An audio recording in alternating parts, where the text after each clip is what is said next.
یہ اس ماں کی بے آواز پکار ہے جس کے سینے میں دفن راز آخر کار اس کی بیمار سانسوں کے ساتھ باہر آنے کو بے تاب ہے، اور یہ ان دو بہنوں کی بے ساختہ ملاقات ہے جو برسوں ایک دوسرے کی موجودگی سے بے خبر رہی۔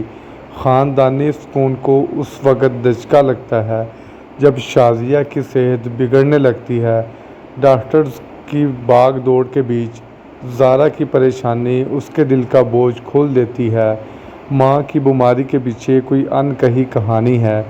دوستی میں چھپی سچائی۔ فرحت کو حیرت تب ہوتی ہے جب زارا اسے اعتماد میں لے کر بتاتی ہے کہ اس کی بہترین دوست سارہ نے کبھی اپنی ماں کا چہرہ نہیں دیکھا۔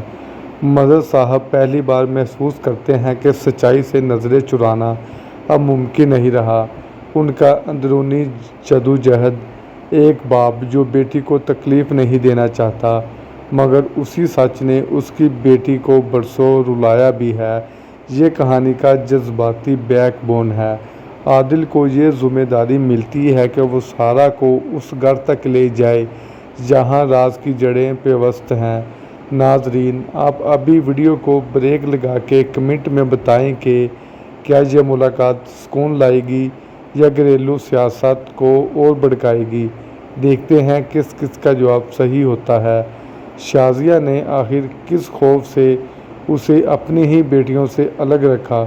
نانا میاں کے گھر پہنچ کر یوں ہی دونوں لڑکیاں ایک ساتھ شازیہ کے سامنے کھڑی ہوتی ہیں، منظر منجمد ہو جاتا ہے۔ زارا اسے روک دیتی ہے کہ آپ میری ماں نہیں ہو سکتی، اگر تھی تو اتنے برسوں کہاں تھی؟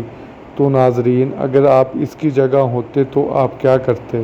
شازیہ کا کردار ادا کرنے والی اداکارہ نے گرہ اور شرمندگی کو جس شدت سے نبھایا وہ تعریف کے لائق ہے۔ یہ قسط ہمیں یاد دلاتی ہے کہ خاندانی راز زیادہ دیر پردے میں نہیں رہتے۔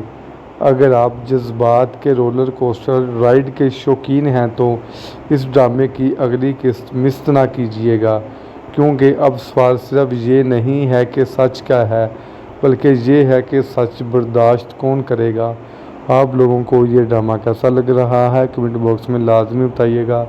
اگر آپ کو ہماری آج کی ویڈیو پسند آئی ہو تو ویڈیو کو لائک اور چینل کو سبسکرائب ضرور کر دیجیے گا۔ اب ملتے ہیں نیکسٹ ویڈیو میں، تب تک اپنا اور اپنے پیاروں کا خاص خیال رکھیں۔ شکریہ۔